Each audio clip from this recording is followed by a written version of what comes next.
Hi, Dr. Rutherford here, and we're beginning a new topic here in our presentations that we've been putting on for the last 7 or 8 or 9 years.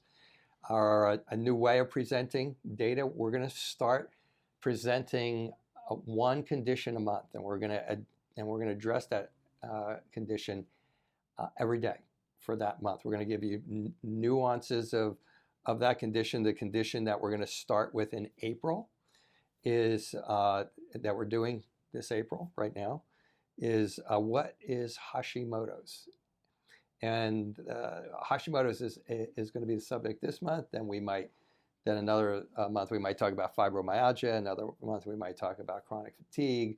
So there's so many aspects to these conditions that it's hard for me when somebody writes me and says, "What's Hashimoto's?" I can talk for, well, you can go look at our Hashimoto's No BS series, and that's over an hour long, and we had to cut that down. So what is Hashimoto's?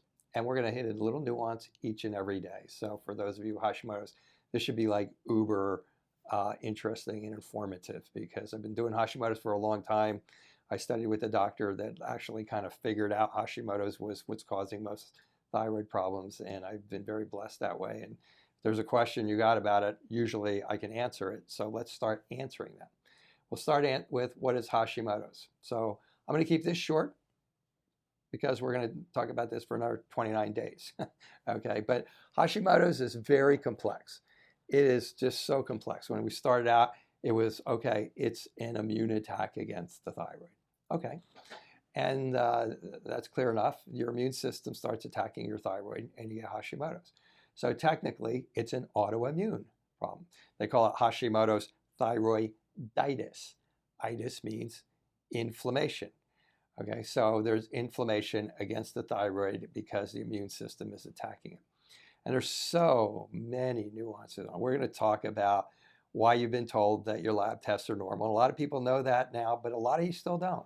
I had a nurse in here yesterday that had kind of was um, a little bit unaware of the fact that it's mind-numbingly misdiagnosed. It's frequently not looked for. The numbers are in different labs are different. There is silent Hashimoto's. There is reactive Hashimoto's. There is full-blown Hashimoto's. There are nuances of it all over the place. There are herbs and botanicals for it. Some people want to know, can I get off the medication? We'll answer that question. Medications are a big question I get a lot. Hashimoto's is related to so many other things. It's related to autoimmune attacks against your cerebellum, where you get dizziness and vertigo and balance at the same time, and you're going like, what the heck do I have that for? And you don't realize that they're connected. It's related to gut problems, specifically related to celiac. It's related to autoimmune gastritis. For those of you who have difficulty having a child, it's related to polycystic ovarian syndrome, and more. If you have rheumatoid arthritis, there's such and such a chance that you're going to have Hashimoto. So we're going to talk about those things. We're going to talk about what is the actual attack for Hashimoto's, and the fact that the initial attack should not be herbs and botanicals or drugs, for that matter. Okay, the initial attack should be what is creating the inflammatory responses that are flaring up your immune system. For that, I could talk every day for a month, or maybe 2 or 3 months for that matter, but we'll try to keep it to 1 month. So that's what we're going to do. Hashimoto's. It's an autoimmune attack against your thyroid. Most of you are told you have hypothyroid first. Some of you will actually have hyperthyroid symptoms. That's another thing we're going to talk about in one of the sections. But most of you are told you have hypothyroid first, and then when it's not responding well to the medications, then maybe your doctor will look and run the thyroid antibodies, which they don't normally run. That's another thing we'll talk about. Like, there's like 10 markers you should run for your thyroid panel, and most doctors run between 1 and 3.